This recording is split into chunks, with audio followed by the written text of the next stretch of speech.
mental illness, depression, anxiety.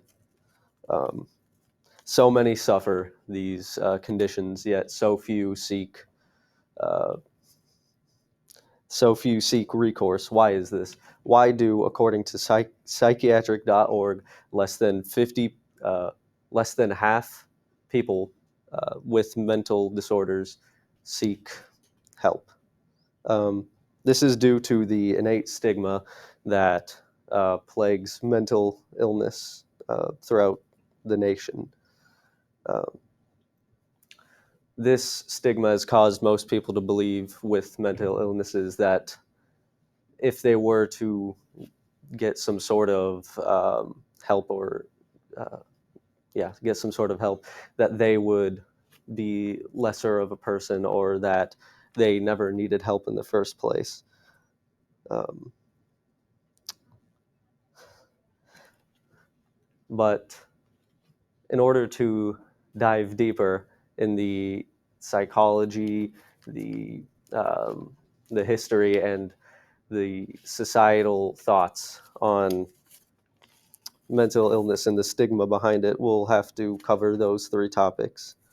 So, um,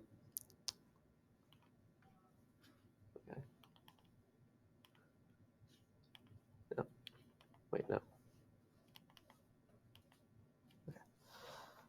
According to highfocuscenter.com, wait, no.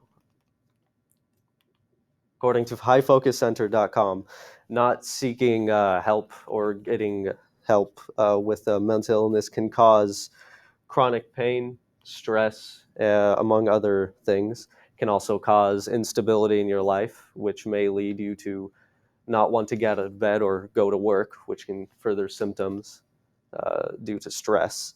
Um, and the last symptom of untreated mental illness is suicide. About 90% of people who have committed suicide are undiagnosed with mental illnesses, and about 1 in 4 people with mental illnesses are undiagnosed. Um, Now, on to the history of mental illness. The idea of mental illness was first thought of in 130 to around 130 to 201 AD by a Greek physician named Galen.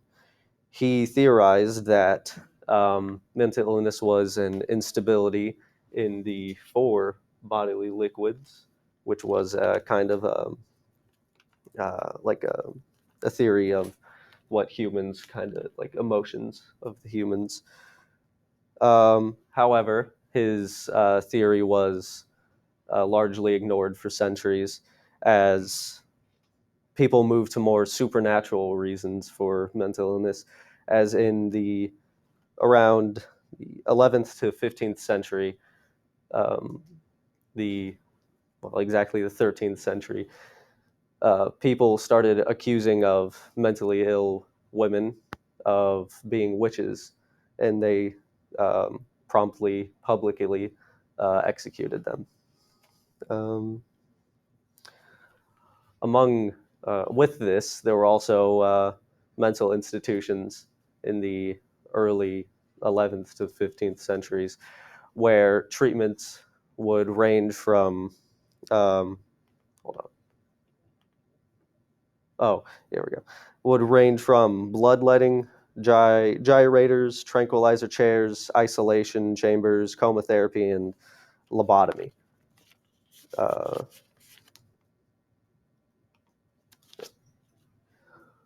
Uh, Lastly, is the societal thoughts on mental illness and the stigma.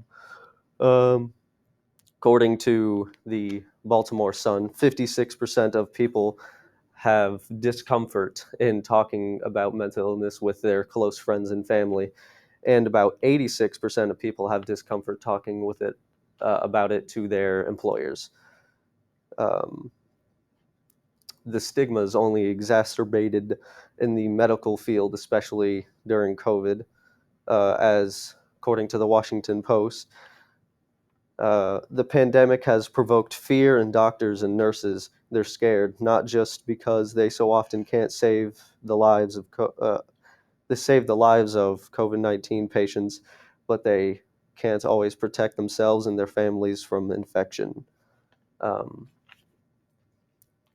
yeah, this has caused anybody in the medical field to suffer from multitudes of mental illnesses such as PTSD, depression, and anxiety. Uh, However, a survey has shown that half of female physicians are actually mentally ill. However, they are afraid of reporting it to the any medical board due to their being afraid of possible recourse.